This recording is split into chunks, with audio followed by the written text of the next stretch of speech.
Hey, and thanks for taking the time to watch this week's Oldtown short. It's all around you. Have you ever noticed that at a certain age, we stop playing and wondering and imagining, and we focus all of our energies on our responsibilities and on our worries and on the things that we think we need to get done? Now, don't get me wrong. Responsibilities are important. We need to go to work or to school. We need to pay our bills and to do our homework. We need to clean our rooms and take care of our things.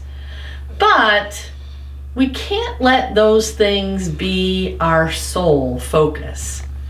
We need to find a sense of balance because sometimes we need to simply let go and have fun. When I was in seminary, I took courses in the Old and New Testaments. I took Hebrew and Greek. I took theology and ethics courses. I took preaching courses and courses on church administration, pastoral care, and spiritual and faith formation. But my favorite class, and to be honest, the class that I think has helped me the most in my years of ministry, was an elective called Keeping Your Soul in Ministry.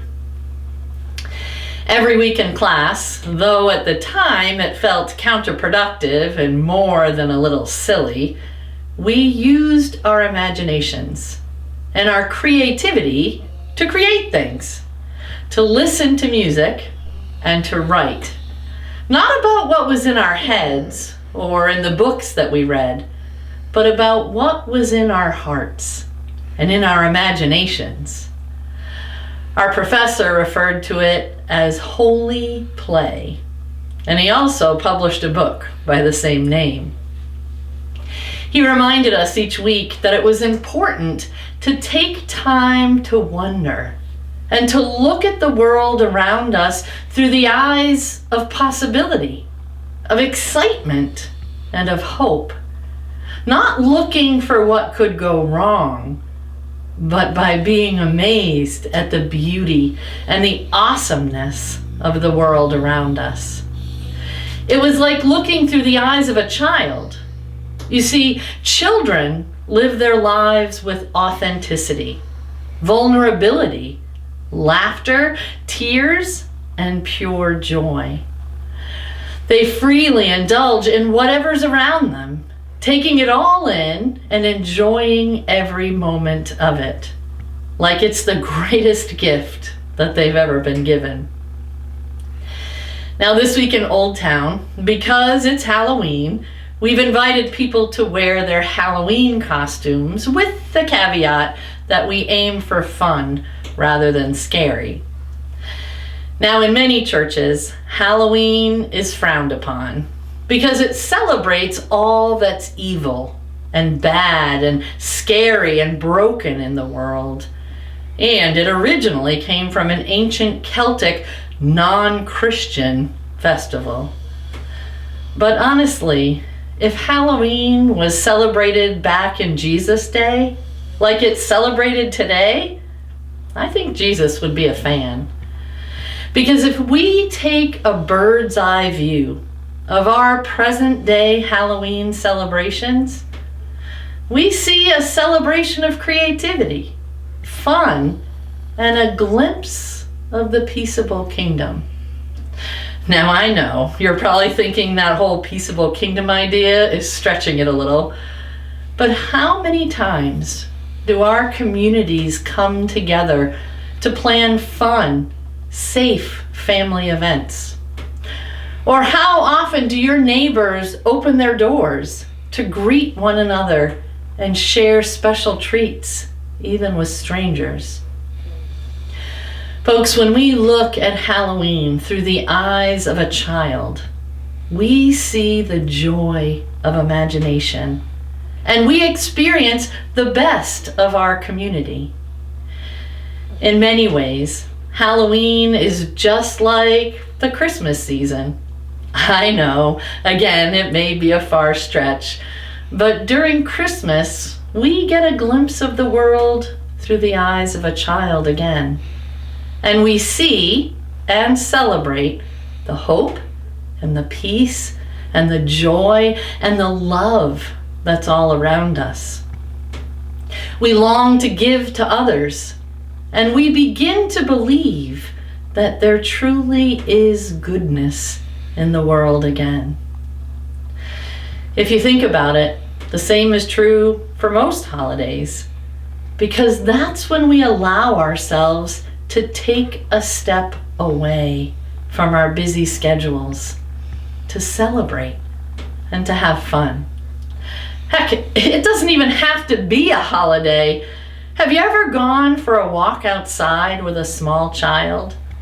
They notice every leaf and rock and crack in the sidewalk, let alone the ants climbing on a stick, a lone dandelion, or if you're lucky, a woolly bear caterpillar. When we begin to look through the eyes of a child, the world becomes magic, amazing, and filled to overflowing with gifts. Now, Jesus knew that children had the wonderful ability to see the good in things. He knew that rather than getting weighed down with worries and concerns, children are better at seeing the joy all around them.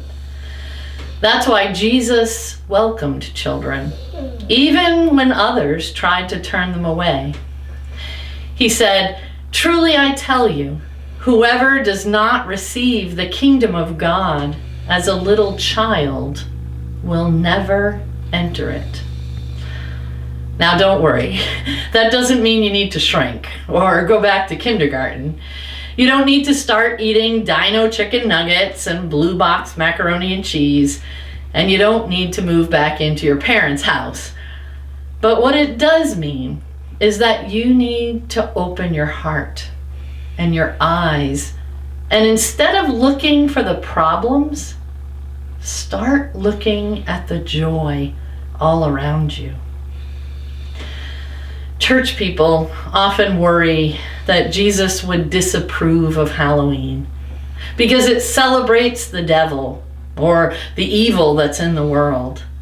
They worry that it doesn't fit into the formal box of tradition and reverence, and so it doesn't belong in religious places. But Jesus, he didn't worry about religion.